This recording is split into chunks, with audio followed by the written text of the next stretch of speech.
Suddenly, "Wait," said the king. The ground shook. The king began to grow. "Bigger, bigger! What is happening?" the king screamed. At the same time, the minister looked down. "I mixed the cures," he screamed. The king grew so large that his body burst out of the palace walls. And then, boom! The explosion shook the entire kingdom. The minister flew away like dust in the wind.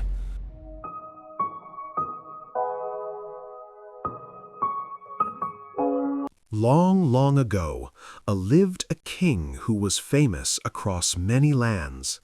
But he was not famous for bravery. He was not famous for wisdom. He was not even famous for kindness. He was famous for eating. The king was so fat that people used to whisper, "Is he a king or a moving mountain?" Morning, afternoon, evening, night, food was always with him. He ate 5 times a day, and even between meals, snacks were placed on golden plates. "Bring me roasted meat," the king shouted one morning. "But, Your Majesty, you just ate," said a servant nervously. "So," the king replied, "eating is thinking for kings, so bring me more in national interest." Food was on his dining table. Food was beside his throne. Food was even kept next to his bed at night in case he woke up hungry. His family was worried. His doctors were worried. His servants were tired. And his people were scared. "He will eat the whole kingdom one day," an old man joked. But deep inside, everyone knew this was not a joke. One day, the king tried to get out of bed.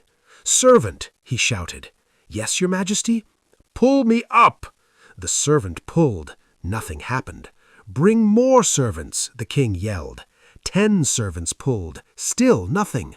The king's face turned red. His breath became heavy. I can't move," he whispered. From that day onward, the king never walked again. His servants carried him everywhere on a giant golden bed with wheels. The king stared at the ceiling one night and finally spoke the truth to himself. "This food, it has defeated me." Now here comes the interesting part. The king had a minister who was very small and very thin. So thin that when the wind blew, people feared he might fly away. No matter how much he ate, he never became healthy. "Eat more," people said.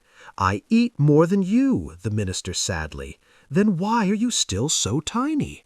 "That is my curse," the minister sighed.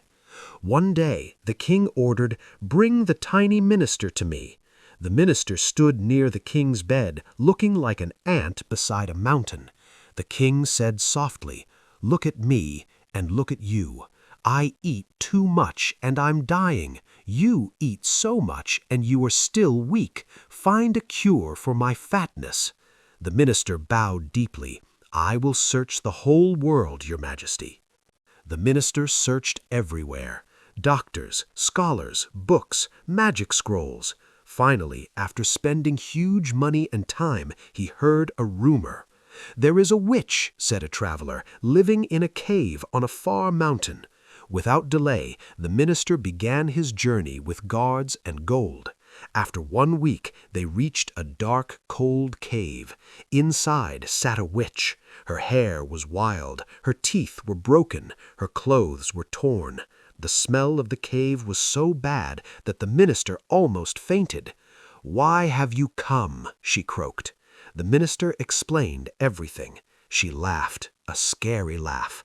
"I have a cure," she said, "but it will cost you 1 pound of gold." The minister quickly gave it. She handed him a bottle.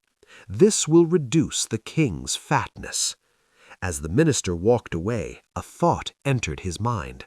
"What about me?" he whispered. He turned back. "Witch," he said, "I am weak and tiny. I want to be healthy." The witch looked at him carefully. 1 more pound of gold. He gave it. She handed him another bottle. and warned him clearly, "Do not mix these cures. The result will be beyond imagination." The minister nodded, but inside his heart, excitement and greed were dancing. Back at the palace, the king was overjoyed. "At last," the king shouted, "give me the cure." The king drank the cure in one big gulp. The minister watched, smiling.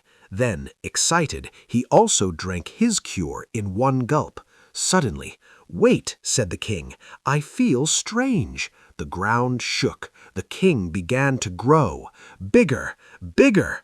What is happening?" the king screamed. At the same time, the minister looked down. "My hands!" he cried. They were shrinking. His legs shrank. His body shrank. "I mixed the cures!" he screamed. The king grew so large that his body burst out of the palace walls. The people ran in fear. The minister became so tiny that he was smaller than a fly. And then, boom! The explosion shook the entire kingdom. The minister flew away like dust in the wind. The kingdom stood silent. No king, no minister. Only lesson remained. Greed destroys wisdom. Balance is life. Too much or too little can both be deadly. And from that day onward, the people taught their children, control your desires, or your desires will control and destroy you.